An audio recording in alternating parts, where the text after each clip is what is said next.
Good morning, students. So, today I am going to explain the analog and digital communications lab. In that, the second experiment is frequency modulation and demodulation. So, this is the frequency modulation and demodulation trainer kit. So, from this single trainer kit, we can available the frequency modulation as well as demodulation. So, to observe the waveforms, I am using the digital CRO.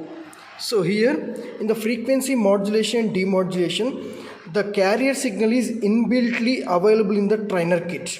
So here we are adjusting the message signal and we are observing the output of the frequency modulator and output of the demodulator. In the frequency modulator, so I am using the ICXR2206 based IC. So from this directly we are getting the frequency modulated waveform. So as per the definition of the frequency modulation, the carrier signal frequency is varying according to the amplitude of the message signal. So to observe the frequency modulator, first I am connecting the message signal 1 from the audio oscillator, so which is available on the trainer kit. So here the frequency fixed value is 300 Hz to 3.4 kHz and the amplitude is 0 to 10 volt peak to peak. So as per our requirement, we can use any amplitude from the signal. So it may be 0 to 5 volt peak to peak or 0 to 10 volt peak to peak. So for example, I am using 0 to 2 volt peak to peak. Simply the maximum amplitude from the message, that is audio oscillator output, is 2 volt peak to peak. So to observe the signal audio oscillator, I am using the CRO probe. So this is negative probe. I am connected to ground and positive is connected to the audio oscillator output. Simply here audio oscillator output. So this will give the waveform on the CRO. So by adjusting the horizontal knob, we can easily visible the sine wave on the screen. So this is the sinusoidal signal. So already I adjusted to the 2 volt peak to peak and 1 kHz frequency. So now I am observing the CRO with modulated signal with the help of second channel of the CRO. So to get the frequency modulator, select the frequency modulator block. So the LED will give the frequency modulator block, and I am connecting the one more CRO probe which describes the output of the frequency modulated signal. So I am connecting one more CRO probe. So this is the positive.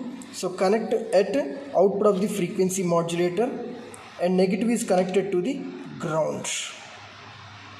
Okay, so this will give the output of the frequency modulation. So to adjust horizontal knob, we can easily get the waveform.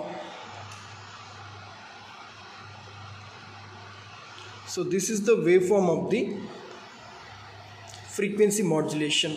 So if you compare the both input and output waveforms, we can easily get the variations in the output signal. So to observe properly, I am clicking the stop button. So observe here the amplitude of the message signal is very high, then the frequency signal is also very high. So when the amplitude of the message signal is low, the frequency of the signal is also low. So according to the amplitude of the message signal, the carrier signal will make the variations in the frequency. So this waveform, this pink color waveform, is called frequency modulated waveform. So to observe the demodulation of this frequency modulation, I am connecting the output of the frequency modulator to the frequency demodulator. So this is done based on the IC LM565 demodulator. So to get the proper or smoothened output message signal, I am using the low pass filter, so which also includes amplifier. So now collect the output across the low pass filter to observe the recovered message signal from the demodulator circuit. So demodulator consists of frequency demodulator along with the low pass filter. So this will make the original recovered message signal back again. The output of the low pass filter is connected to the channel 2 So this will give the sine wave. So to observe this, press run stop button. It is approximately equals to the frequency of the input signal, and the amplitude is reduced somewhat compared to the message signal, original message signal. So this is the sine wave recovered or message signal recovered at output of the low pass filter.